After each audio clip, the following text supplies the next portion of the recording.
นำเสนอสาระข่าวสารบันเทิงเพื่อความมั่นคงและความปลอดภัยสาธารณะ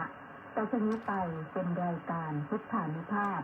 ดำเนินรายการโดยพระธรรมสิทธิมีทีผู้ช่วยเจ้าวาดวัดราชาธิวาสวรวิหาร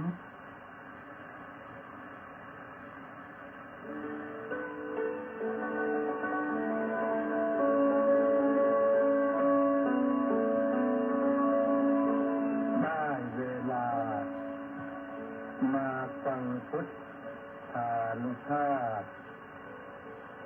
เพื่อรับทราบพุทธธรรมคำสั่งสอนเสริมมงคลให้ชีวิตก่อนหลับนอนรอพักผ่อนสุขสบายกายใจเทิน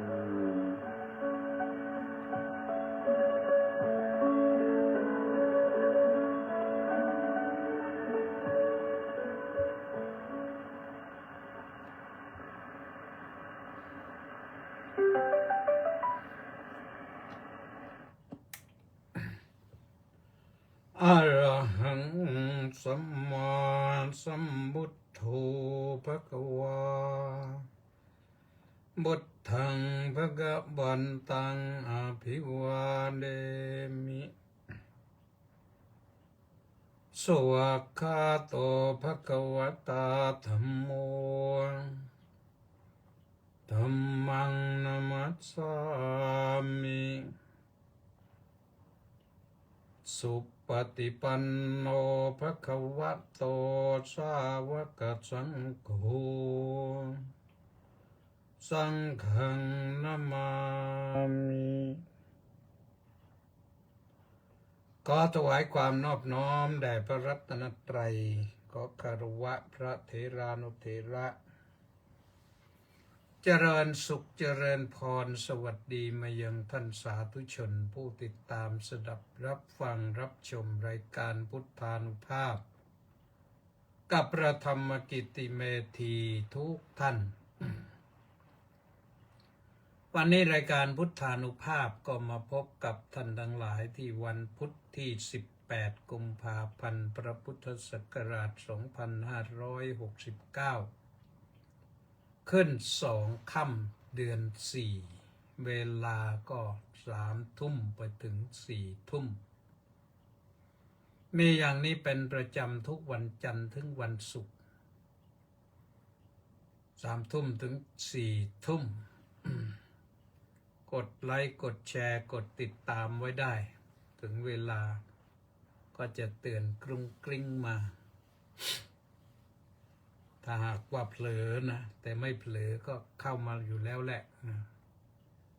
อนุโมทนากับทุกท่านที่เข้ามาแล้วนี่วันนี้ก็มาสมศรีมาแล้วมณีแสงจันทร์มาแล้วแปะนันทิการมาแล้วเนรัตน์อักษรพิมพ์มาแล้วแม่ชีสมใจมาแล้ววิสารรัตนวงศ์กุลมาแล้วเฉลิมพงษ์กำแพงแก้วมาแล้วนี่เหล่านี้ก็กราบสาธุสาธุอนุโมทนาด้วยแล้วก็ขออนุโมทนากับท่านอาจารย์ผู้ช่วยศาสตราจารย์ดร.ธนวัฒน์ศรีสิริวัฒน์แห่งมหาวิทยาลัยราชภัฏสวนสุนันทา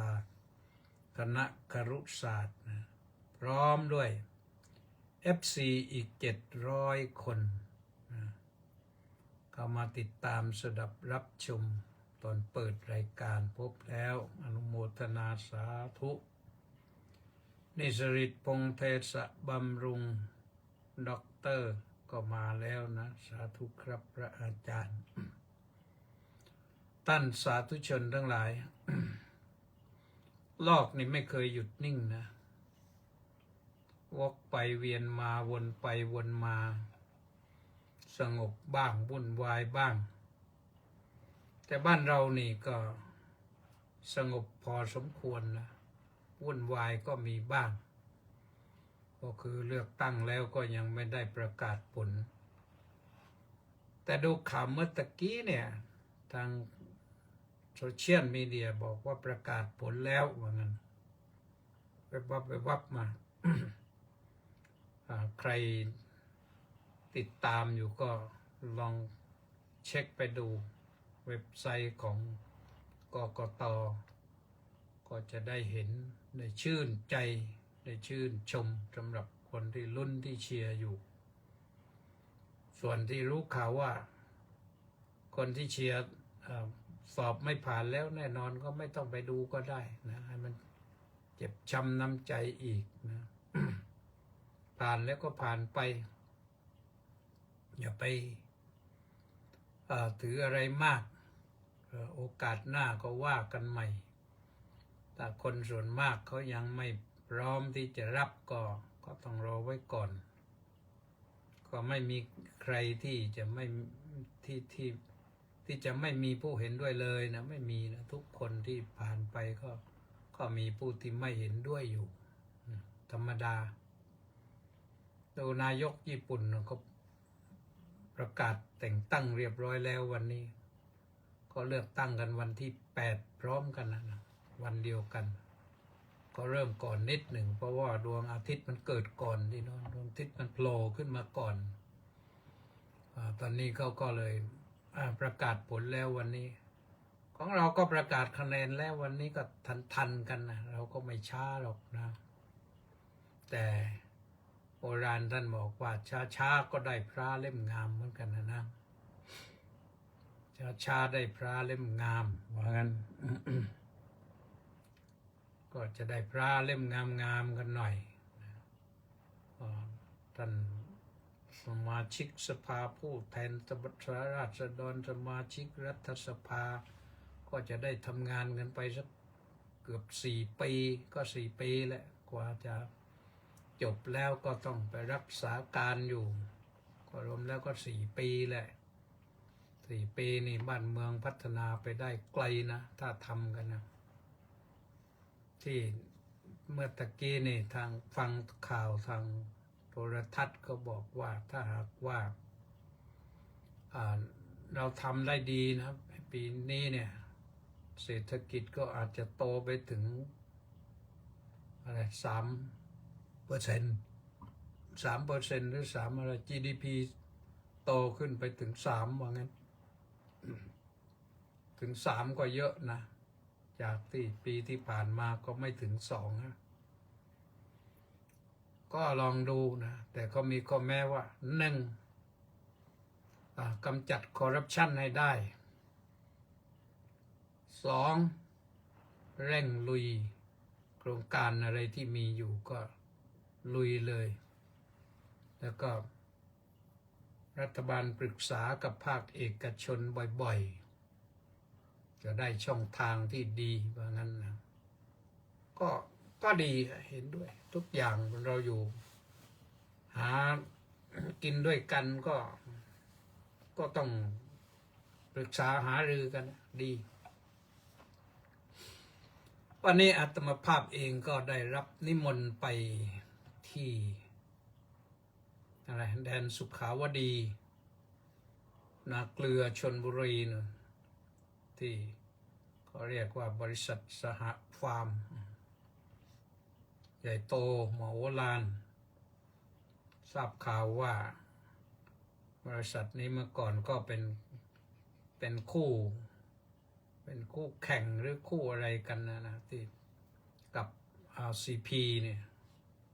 เขาก็ทำได้ใหญ่โตและเดี๋ยวนี้ก็ยังทำการส่งออกสินค้าอยู่ก็อย่างยิ่งใหญ่สร้างแดนสุขาวดีแต่ว่าก็มีความสวยงามอารามตาเป็นที่ท่องเที่ยวด้วยก็เขาพาไปทำบุญอุทิศแด่ท่านอดีตเจ้าของบริษัทดร.ปัญญาโชติเทวัน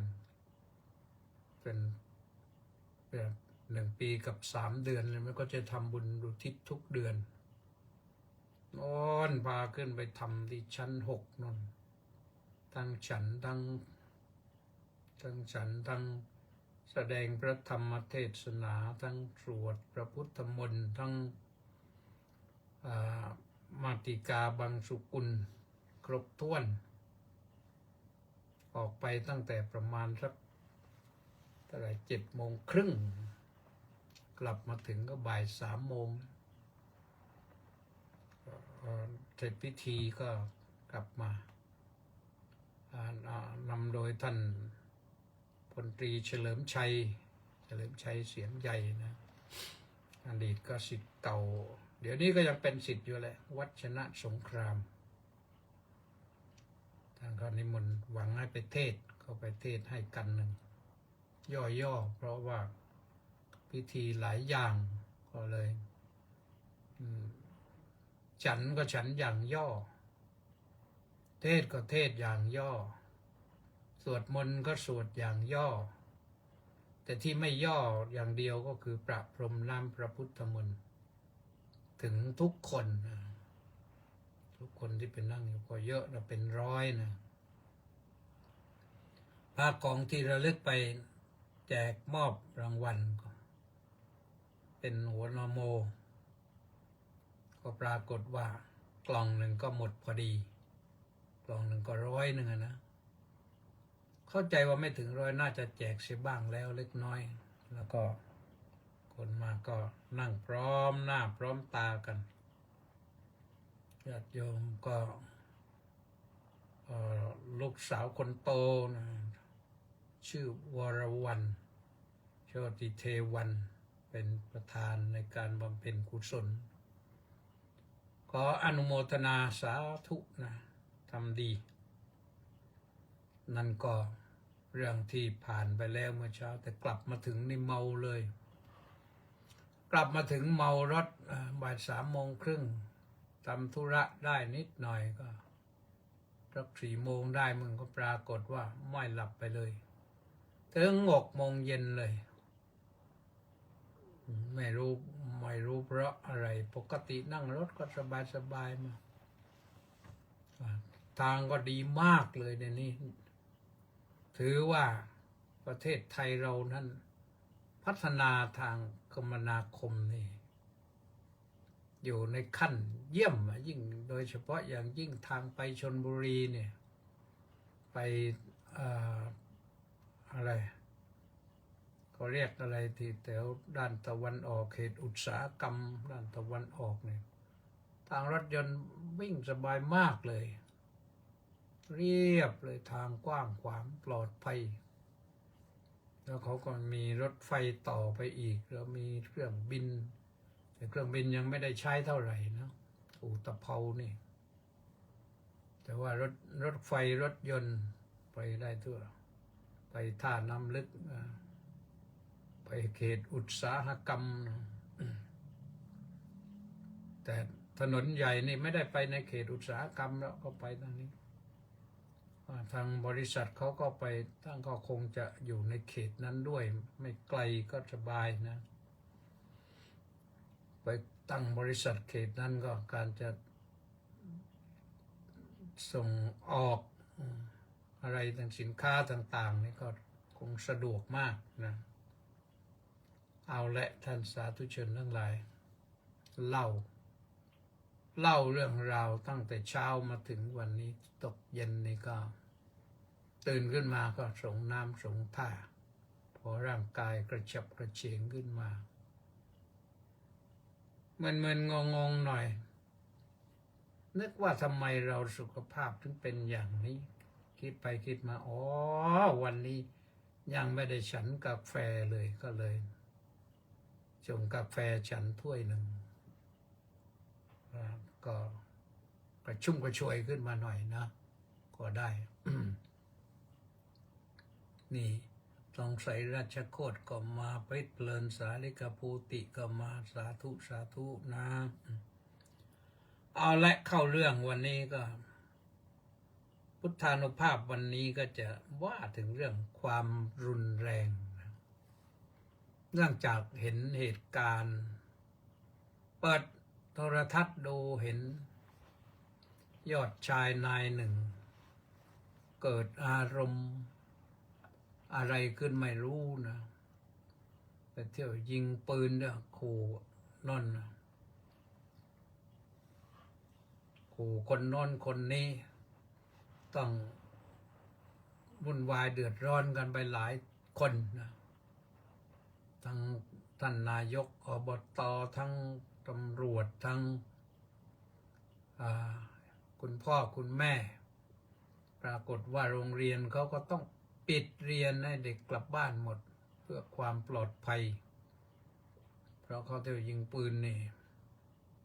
มันอันตรายต่อเด็กนะตอนผลสุดท้ายก็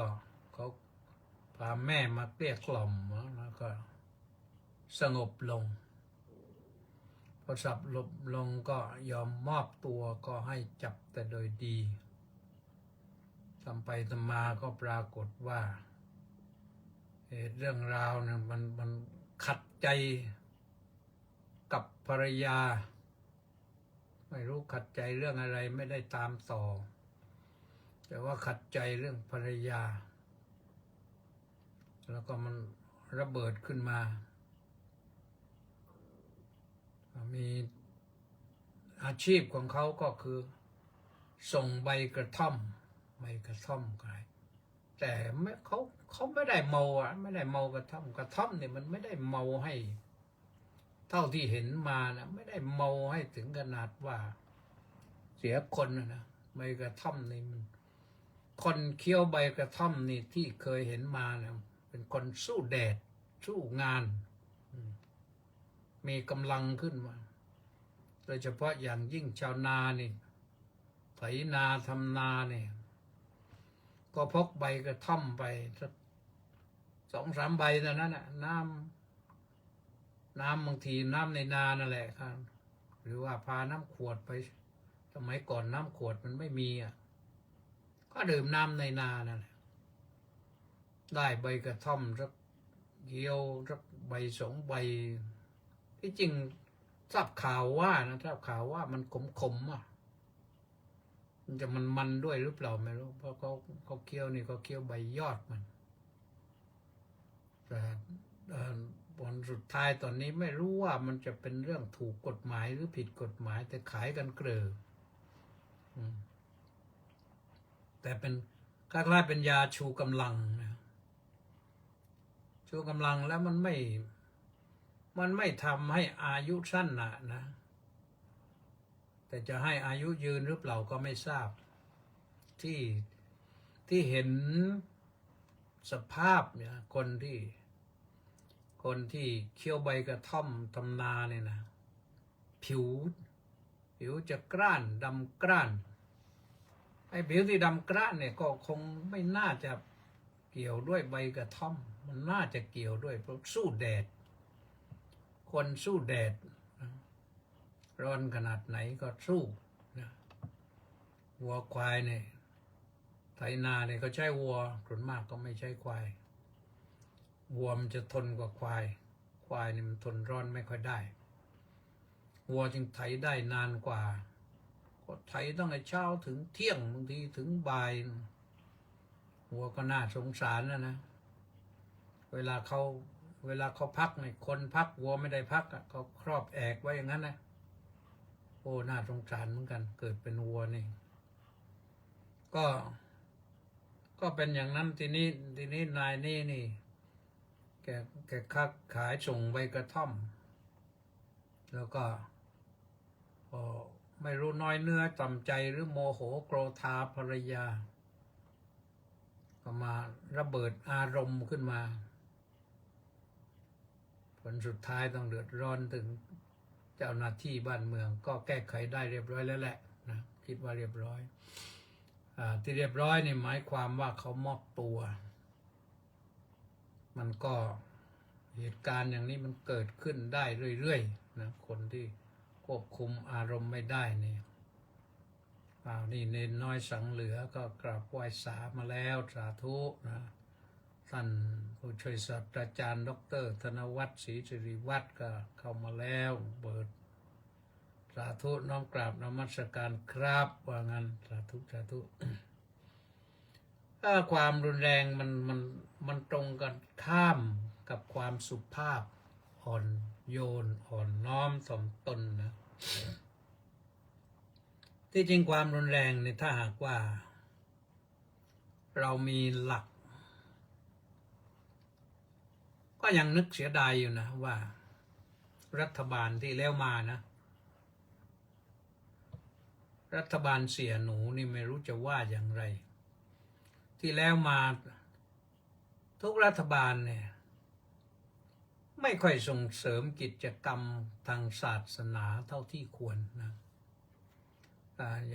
ย่างกิจกรรมที่คณะสงฆ์ร่วมกันไป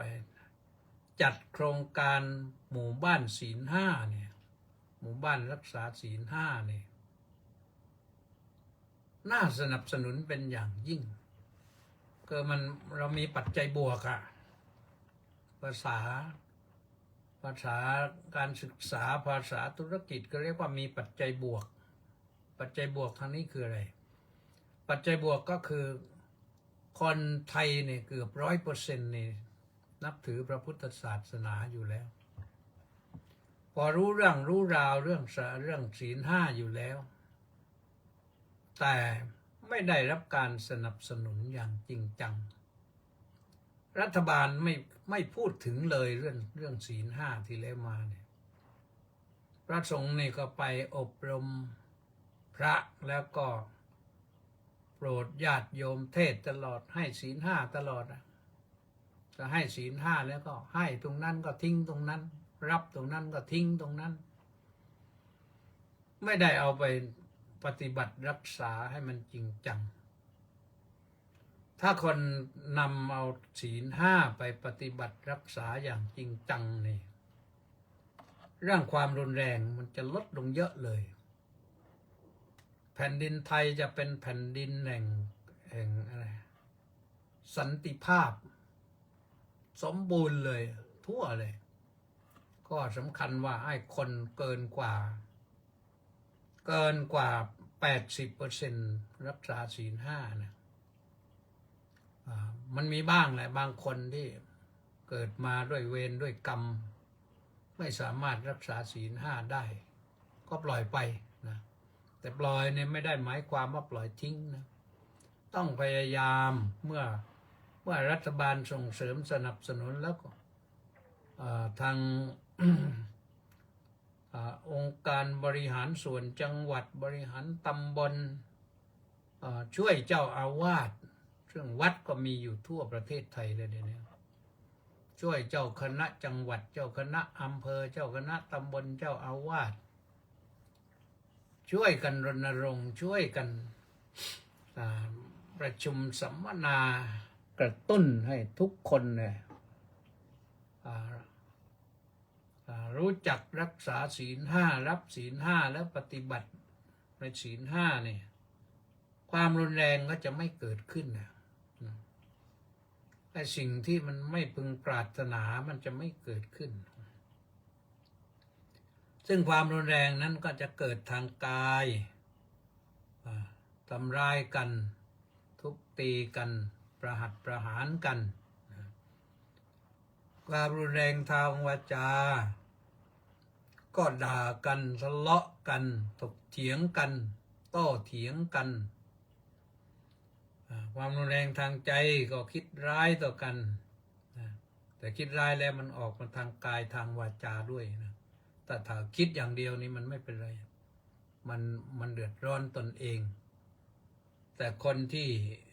คิดร้ายผู้อื่นก็คนที่มีแต่คิดร้ายเนี่ยคนนั้นจะมีโรคร้ายด้วยเพราะเขาคิดในเรื่องร้ายๆอยู่ตลอดเพราะฉะนั้นสิ่งร้ายก็จะเกิดขึ้นกับธาตุดินธาตุน้ำธาตุไฟธาตุลมของเขาในร่างกายเนี่ยมือเท้าก็จะไม่สมบูรณ์ตับไตไส้พุงก็จะไม่สมบูรณ์อย่างคนคิดร้ายเป็นอย่างนี้ญาติโยมลองมานึกดูนะว่าถ้าหากว่ารัฐบาลจัดงบประมาณปีหนึ่งเท่าไหร่เรามีกี่หมู่บ้าน ไม่ต้องประมาณเท่าไหร่6-7 หมื่นหมู่บ้านมึงก็หมู่บ้านละสมมติว่า5,000 บาทใช้เงินงบประมาณอุดหนุนไปมันก็ไม่เท่าไหร่นิดเดียวงบประมาณเนี่ยใช้งบนิดเดียวเนี่ย5,000 บาทนี้ทำอะไรให้ไปที่องค์กรภาครัฐก็ได้ให้ไปที่ให้ไปภาครัฐนั่นแหละนะเพราะว่าถ้าให้ไปที่พระเดี๋ยวจะเกิดปัญหาเงินทอนอีกภาครัฐผู้ใหญ่บ้านหรือว่านายกอบตในตำบลก็มีกี่หมู่บ้านก็ให้ไปแล้วก็จัดชุมนุมรวมกันสัมมนารวมกันก็ต้องการให้หมู่บ้านนี้มีศีล 5กันรักษาศีล 5กันพอรักษาศีล 5นี่สิ่งอื่นมันจะวูบลงไปเยอะเลยนะศีล 5ข้อที่ 1การไม่ฆ่ากันเนี่ยการไม่ฆ่ากันไม่เบียดเบียนกันไม่ทำร้ายร่างกายกันเนี่ยบ้านเมืองก็จะสุขสงบนะพออาจจะเกิดความโกรธขึ้นมาในใจโกรธอาฆาตขึ้นมาแต่มือไม่ไปทำร้ายกันเหตุที่ไม่ทำร้ายเพราะมีอะไรเพราะคนที่รักษาศีลได้แล้วเนี่ยจิตใจก็ค่อยอ่อนลงค่อยมีเมตตาเพิ่มขึ้นค่อยเห็นความดีของคนอื่นคนที่เราคิดว่าชั่วร้ายที่สุดแล้วเราอาจจะเห็นความดีของเขาบ้างก็ไม่ไปทำร้ายเขาแต่นี่ที่ทำกันอย่างเดี๋ยวนี้มันไม่ได้คิดอะไรเลยไม่คิดอะไรเลยก็เลยเบียดเบียนชีวิตกันทำร้ายกันตลอดนะหรือถ้า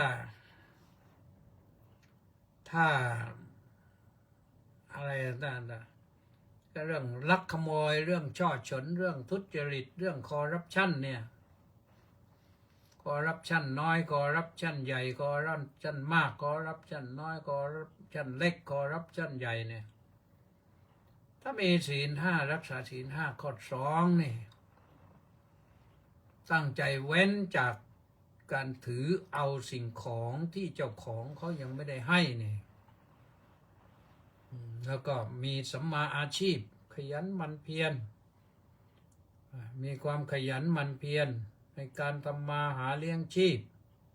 เพื่อให้มันได้มาซึ่งสิ่งที่จะอำนวยประโยชน์สุขแก่ชีวิตตนเองแก่ครอบครัวได้เนี่ย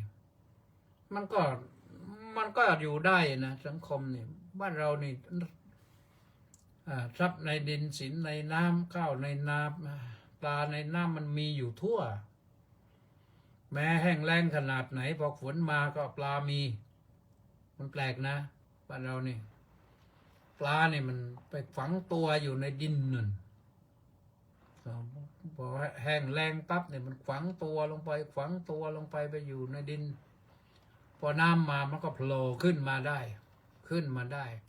พอดินชุ่มชื้นดินอ่อนขึ้นมามันก็ขึ้นมาเล่นน้ำได้คนก็ไปจับมาทำอาหารอีกฉะนั้นก็เป็นเรื่องของวิถีชีวิตนะเรื่องมันเป็นอย่างนั้นตามจริงถามว่าเราไปจับปลามาทำอาหารเนี่ยผิดไหมมันผิดศีลนะศีลข้อ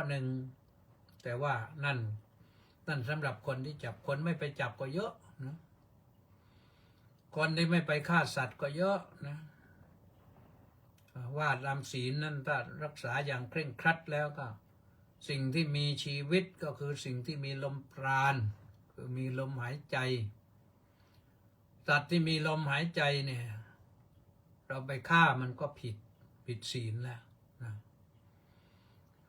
สัตว์ที่มีลมหายใจสัตว์เล็กสัตว์น้อยเช่นอะไรบ้างเอากันว่าเช่นไส้เดือนอย่างเนี้ยคนไทยเราอาศัยไส้เดือนเยอะนะคนที่ทำเกษตรทำอะไรต้องฟังได้ข่าวแล้วเนี่ยบางที่บางแห่งต้องซื้อไส้เดือนกันนะเพื่อให้เดือนมาพรวนดินให้ถ้าดินตรงไหนมีไส้เดือนตรงนั้นก็ปลูกอะไรก็ขึ้น นี่มันเป็นอย่างนั้นโยมแต่ถ้าที่ไหนไม่มีไส้เดือนดินก็ถึงเวลาแห้งก็แห้งแล้งแห้งผากแห้งอย่างชนิดที่โอ้นี่มาไกลนี่คมเหมทานนท์กราบนมัสการมาจากอยู่อเมริกาLA นะหรือกลับมาเมืองไทยอีกก็ไม่ทราบเนี่ยนะอนุโมทนาสาธุท่านนิคมเหมทานนท์เหมทานนท์ไม่รู้อ่านว่าเหมทานนท์หรือเหมทเหมนะเหมทานนท์เหมทานนท์ก็อนุโมทนานะประการที่3ศีลข้อ3ก็คือไม่ประพฤติผิดในกามนี่คืออย่าสัมสอนทางเพศอย่ามักมากอย่ามักมากในทางกามมีคู่ครองมันก็ไม่ได้ห้ามศีลนี่ศีล5เนี่ยไม่ได้ห้ามเรื่องมีคู่ครองก็มีคู่ครองที่จริงมีมากก็ไม่ใช่ผิดอะไรถ้าหากว่าตกลงปลงใจกันยินยอมพร้อมใจกันเนี่ยพระพุทธเจ้าก็ไม่ได้ห้ามว่ามีหลายคนจะผิดอย่างนั้นอย่างนี้นะแต่มีได้ให้มันถูกต้องให้ชอบธรรมให้ตกลงปลงใจกันพ่อแม่ผู้ปกครองครูบาอาจารย์เขายินยอมพร้อมใจก็เป็นได้นะในสมัยพุทธกาลก่อนพุทธกาลเนี่ยเศรษฐีเขามีปัญญาเป็นสิบก็ไม่เป็นไรก็ไม่ใช่เรื่องผิดศีลแต่ต้องพร้อมใจกันยินยอมพร้อมใจกันนี่เป็นเรื่องธรรมดาก็พร้อมใจนี่หมายความว่าทั้งฝ่ายสตรีก็พร้อมใจฝ่ายบุรุษก็พร้อมใจบุรุษพร้อมใจที่จะเลี้ยงสตรีก็พร้อมใจที่จะอยู่ปรนนิบัติทำงานช่วยเหลือกันบางท่านบางคนเนี่ยเขามีเงินเยอะๆเนี่ยเจ้าของบริษัทห้างร้านเนี่ยเขามีหลายคนเขาก็ช่วยกันทำงานเหมือนเราเคยได้ยินคำว่าเต็กกอไหมเคยได้ยินเต็กกอเนี่ยเต็กกอเขามีเยอะนะแต่ทุกคนไปพร้อมกันเมียเต็กกอคนล่าสุดนี่รู้สึกว่าอายุพอกับลูกสาวของปัญญาคนแรกนะก็เขาก็พร้อมใจกันก็ไม่ได้ผิดอะไรนะแล้วก็เลี้ยงดูเสมอภาคกันอันนั้นมันได้แต่ถ้ามีน้อยนะมันไม่ลำบากสำหรับคนที่มีฐานะทางเศรษฐกิจไม่ยิ่งใหญ่นักแล้วก็ไม่ลำบากอะไรนี่ก็มีได้นะอ้างถึงว่าพระโพธิสัตว์สมัยเป็นสุเมธเศรษฐีนะก่อนจะมาเป็นสุเมธดาบทโอ้มีเยอะแยะทั้งหมู่บ้านคนทั้งหมู่บ้านนะก็ยินยอมพร้อมใจที่จะเป็นปัญญาให้นะก็อยู่กันได้แล้วก็ทำมาหากินด้วยกันพอสุเมธเศรษฐีจะออกบวชก็เรียกประชุมพร้อมกันนะแบ่งทรัพย์สมบัติลงตัวเรียบร้อยแล้วก็ออกบวชเลยก็ได้เหมือนกันนะไม่ได้มีปัญหาอะไรเพราะฉะนั้นเรื่องความผิดศีลนี่ก็3นี่ถ้าเราไม่มากเราก็เห็นว่าอยู่ได้แล้วรักกันไม่รังเกียจกันก็อยู่เฉพาะคู่ผัวตัวเมียก็อยู่สบายทำมาหากินกันไม่ผิดศีลอะไรศีลก็5นี่เนี่ยเราอยู่ได้สบายนะนี่ก็เป็นเรื่องของศีลข้อที่3นะทีนี้พอศีลข้อที่4นี่เป็นเรื่องของเรื่องของทางวาจานะเรื่องทางวาจาเนี่ยไม่รุนแรงทางวาจาเนี่ยคนบางคนนี่นะวาจาหยาบจริงๆวาจาร้ายจริงๆนะบางคนไม่ถึงกับด่าไม่ถึงกับขู่หรอกแต่ว่าชอบตำหนิเริ่มแรกก็บางทีก็ตำหนิตนเองเป็นอย่างนั้นตนเองเป็นอย่างนี้แต่ไม่เท่าไรหรอกตนเองส่วนมากก็เชียร์ตนเองว่าดีไม่มองว่าตนเองเนี่ยทำเสียหรอกมองว่าตนเองเนี่ยทำดีเสมอทีนี้ก็ ในตำหนิคนอื่นคือทำร้ายคนอื่น ใช้ความรุนแรงต่อคนอื่นคำด่านี่มันก็หยาบคายนะคำด่าเนี่ยคำด่าคำลบหลู่คำดูหมิ่นคำเหยียดหยามคำประนามพูดกดให้ผู้อื่นต่ำลงลบหลู่ดูหมิ่นความสามารถลบหลู่ดูหมิ่นไปถึงชาติถึงโคตรลบหลู่ดูหมิ่นในเรื่องความบกพร่องทางอวัยวะส่วนใดส่วนหนึ่งไม่ดีทั้งนั้นนะถือว่าเป็นความรุนแรงที่รุนแรงมากๆก็คือการใช้วาจาด่าอาฆาตมาร้ายทำลายผู้อื่นคิดจะทำลายผู้อื่นพูดใส่ร้ายผู้อื่นตัวเองให้ดีหมดเลยแต่คนอื่นนี่ชั่วหมดเลยตั้งต่อหน้าก็ทำรับหลังก็ทำมันไม่ดีนะมันไม่ดีเลยมันไม่มีใครที่จะให้ยินดีรับฟังคนอื่นด่าหรอกแต่บางครั้งบางทีก็อย่างมีศิลปินหนังตะลุงนี่เรื่องหนึ่งที่ฟังแล้วไม่ค่อยโปรดเท่าไหร่นะถ้าตัวตลกแล้วออกมาพูดแล้วมันต้องด่ากันไม่ด่าแล้วไม่สนุกแต่ว่าคนเขาดูกันได้เขาชมกันได้เขาฟังกันได้เขาเข้าใจไม่ใช่ว่าไม่เข้าใจแต่เขาฟังคำด่าเป็นเรื่องปกติไปซึ่งเราก็คิดว่าถ้าศิลปินนี่มันน่าจะเป็นต้นแบบที่ดีในการใช้ภาษาให้สำหรับคนรุ่นใหม่ได้เอาอย่างแต่ไม่นะตั้งแต่เด็กๆมาจนถึงป่านนี้หนังตะลุงก็เวลาตัวตลกออกมาพูดแล้วต้องด่าแม่กันซึ่งไม่น่าชื่นชมเลยตัวนี้เรื่องอื่นเขาก็มีดีแหละนะในเรื่องวาจานะ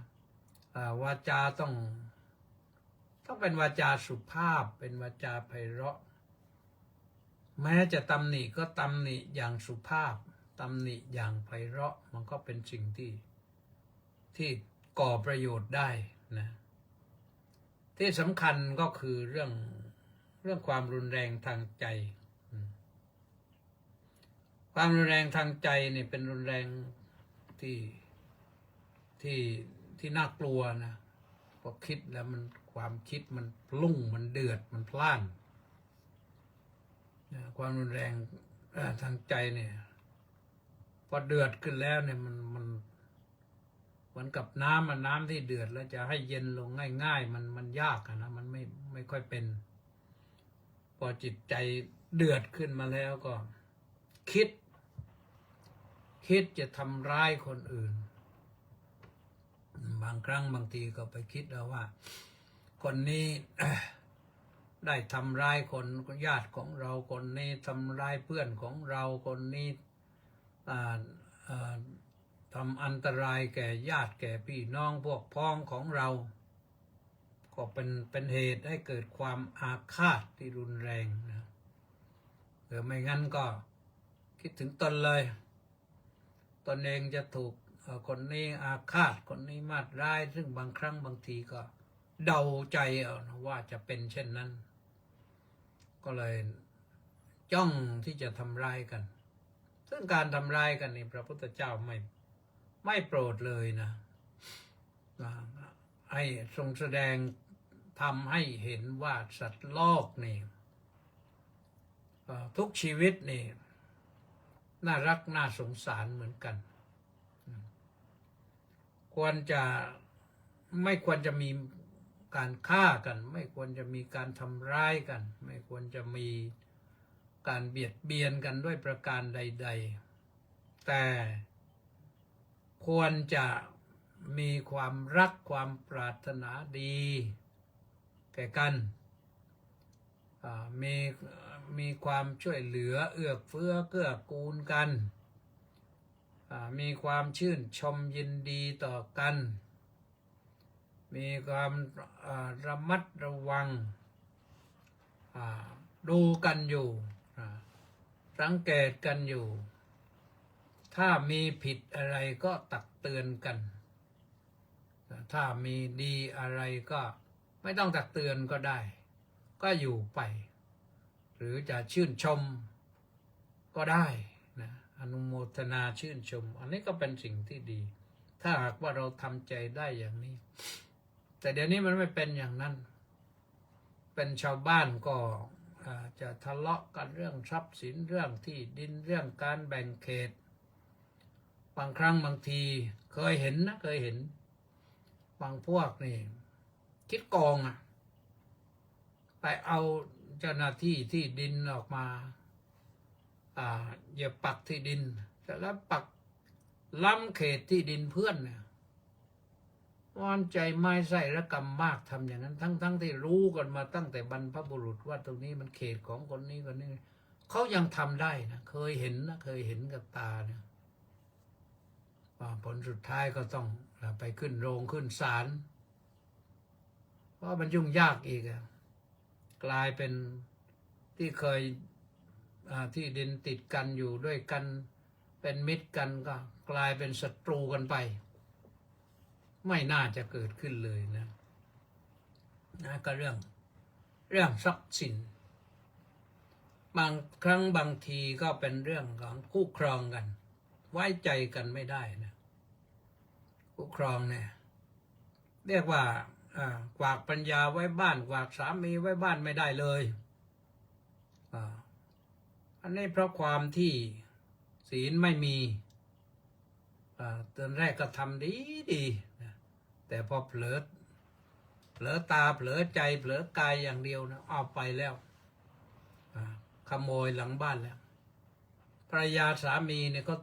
ทางศาสนาถือว่าเป็นทรัพย์สินนะเป็นทรัพย์สินภรรยาเป็นทรัพย์สินของสามีสามีก็เป็นทรัพย์สินของภรรยาเป็นสิ่งที่เจ้าของก็หวงจะไปล่วงล้ำก้ำเกินทรัพย์สินเงินทองอื่นๆแม้เขาเผลอก็อย่าไปหยิบไปฉวยควรจะช่วยกันพิทักษ์ปกป้องแนะนำว่านี่มันพลาดอยู่ตรงนี้นะทีหลังอย่าพลาดอีกก็ช่วยรักษาช่วยอะไรกันไว้ก็ไว้ใจกันได้นะถ้าไม่คิดอาฆาตมาร้ายกันคิดเอื้อเฟื้อเกื้อกูลกันมันเป็นสิ่งที่ดีถ้าหากว่าเราอยู่กันได้ด้วยความรู้รักสามัคคีก็ปลอดภัยกันได้ทั้งหมู่ทั้งคณะนะอันนี้ไปเทศน์ให้โยมฟังเรื่องก็เห็นบริษัทเขาใหญ่ๆเขาพูดถึงเรื่องนิทานนกกระจาบไปหน่อยหนึ่งนิทานนกกระจาบนั้นก็คือว่านกกระจาบฝูงใหญ่ฝูงหนึ่งก็มีที่นอนก็ค่อนข้างจะประจำอยู่ไปนายพรานก็อยากจะกินนกกระจาบก็ไปกินเรื่อยไปเวียงแหตุ้มทีก็ได้มาฝูงนึงหรือได้มาส่วนหนึ่งพากลับบ้านไปถอนขนไม่รู้ปิ้งหรือทอดหรือทำอย่างไรแหละนะเอาไปกินหัวหน้านกกระจาบก็เลยเห็นว่า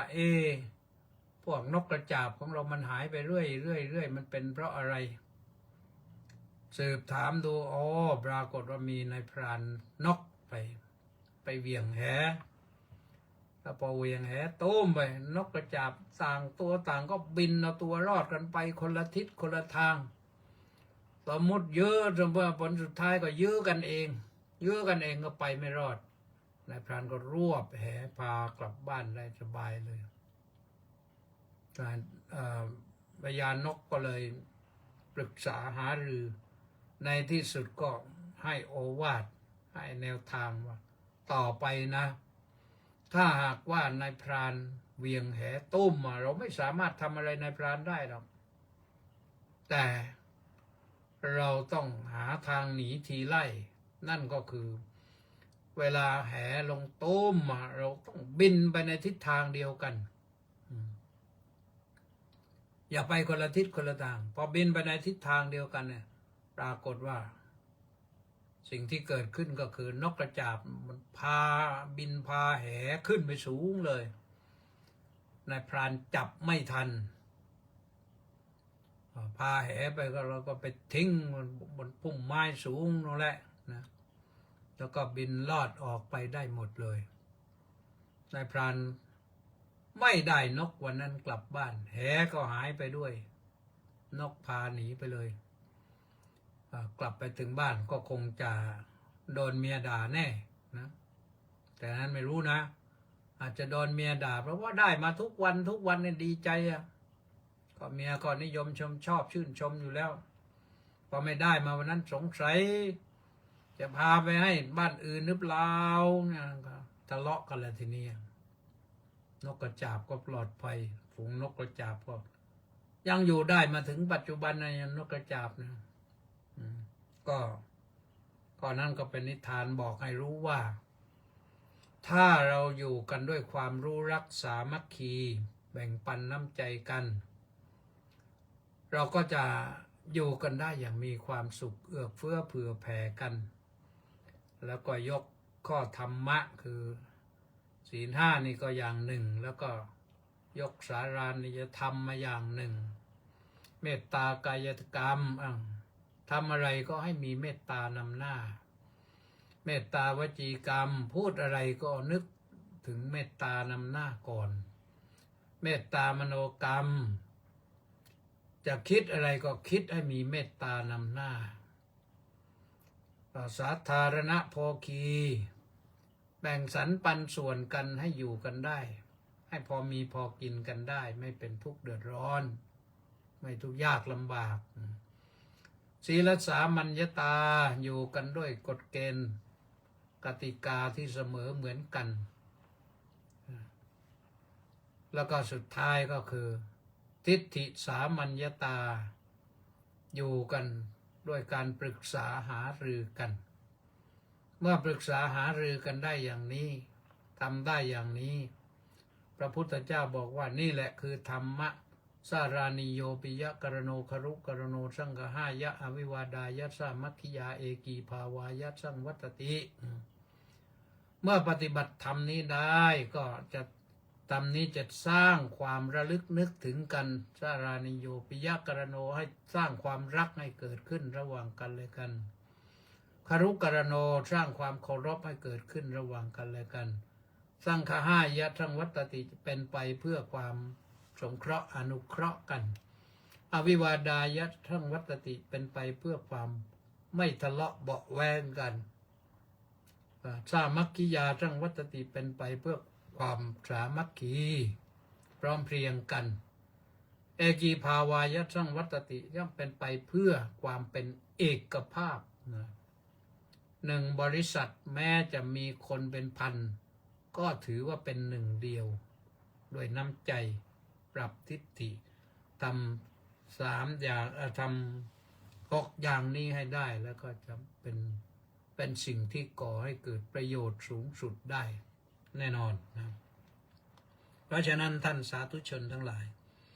ศีล5นี่เป็นพื้นฐานแห่งความดีสำคัญอยู่ที่ใจเราอย่าอาฆาตตนเองอย่ารุนแรงกับตนเองทำเรื่องร้ายเรื่องรุนแรงกับตนเองก็ไม่ดี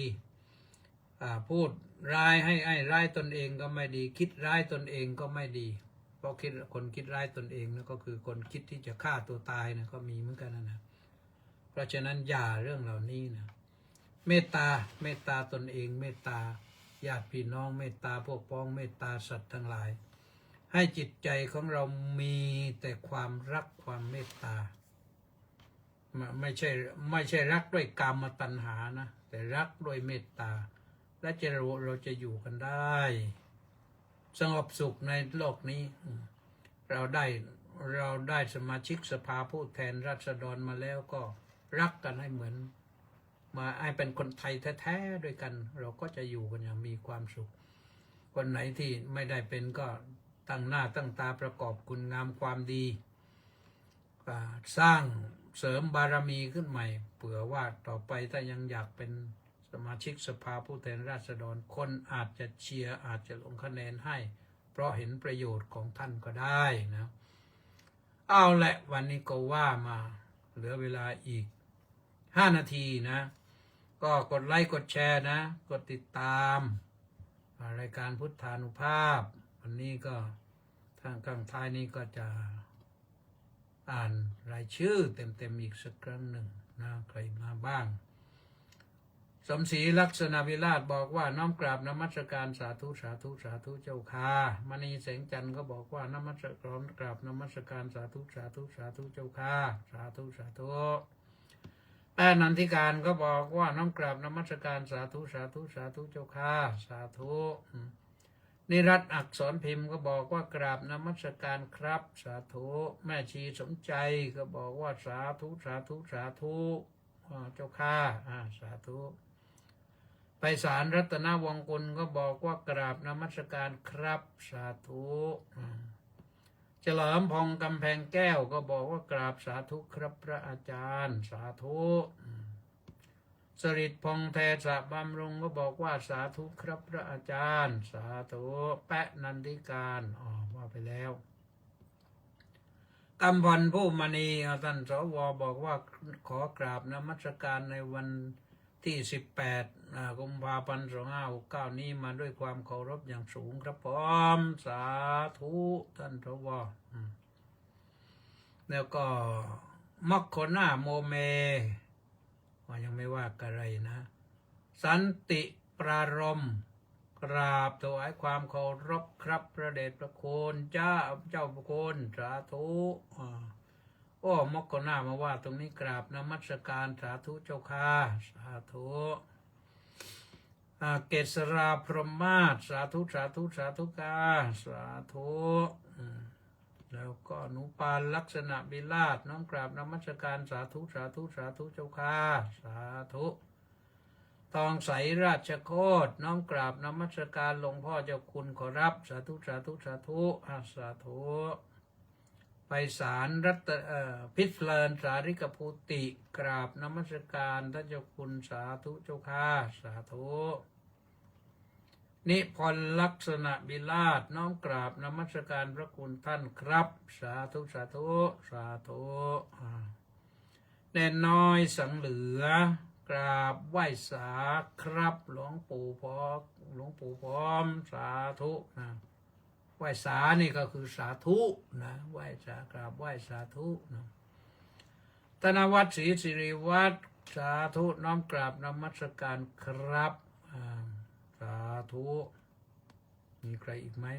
ต้าสิทธิมงคลนมัสการสาธุครับสาธุนิคมเหมพานนท์สาธุสาธุสาธุสาธุกราบนมัสการว่างั้นแล้วก็มีใครอีกไหมอันนี้อะไร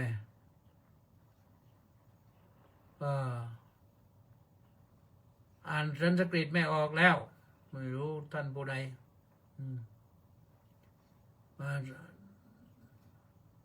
อะไรไม่อ่านดีกว่านะสาธุสาธุสาธุแล้วก็เล็กวังบุรพานุกูลแก้วสุขกราบสาธุครับสาธุมีอีกไหมก็ยังมีสุขุมวงน้อมกราบถวายความเคารพพระเดชพระคุณเป็นอย่างสูงครับผมสาธุเจโสกราบนมัสการเจ้าค่ะสาธุวินัยลักษณะบิลาศกราบนมัสการครับสาธุเป็นยาพักกราบนมัสการท่านพระอาจารย์น้อมกราบสาธุเจ้าค่ะสาธุมัคโคนาก็บอกว่ากราบแล้วกราบอีกก็ได้กราบนมัสการสาธุเจ้าค่ะสาธุหมดเวลาพอดีแหละนะก็วันนี้ก็นึกว่าไม่มีแรงที่จะพูดแล้วต่อไปต่อมาหมดเวลาแล้วนะขอความสุขความสวัสดีความเจริญในธรรมของพระสัมมาสัมพุทธเจ้าจงบังเกิดมีแด่ทุกท่านพรุ่งนี้มาว่ากันใหม่เวลาเดิมสวัสดี